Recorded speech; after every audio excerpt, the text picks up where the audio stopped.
এক ম্যাচ বাকি রেখে শিরোপা জিতল সাকিবের দল। চেন্নাই টেস্টে সাকিব আল হাসানকে নিয়ে অনেক প্রশ্ন, অনেক জিজ্ঞাসা।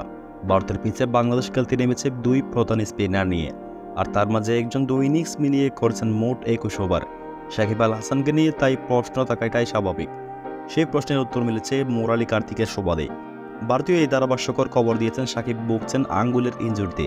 সাকিব তবুও খেলছেন। আগামীকাল চতুর্থ দিনে বাংলাদেশের ইনিংসের দায়িত্ব অনেকটাই থাকবে তার হাতে। 515 রানের টার্গেটে বাংলাদেশের ইতিহাস গড়ে জিতবে এমন ভাজি ধরার লোক খুব কম। তবে তার মাঝেও সাকিবের ব্যাটে বর করে টাইগাররা কিছুটা হলেও এগোবে বাংলাদেশ, এমনটা বিশ্বাস অন্তত রাখতে চাইবেন ভক্তরা। সাকিব নিজেও বাংলাদেশ দলের এমন চাপের সময়ে খুব একটা স্বস্তিতে নেই তা নিশ্চিত। অবশ্য তিনি খানিক স্বস্তি পেতে পারেন। কদিন আগে ইংল্যান্ডের কাউন্টি ক্রিকেট সারের হয়ে নেমেছিলেন তিনি। সবার সেটের বিপক্ষে ম্যাচের 2 ইনিংসে পেয়েছিলেন 9 উইকেট।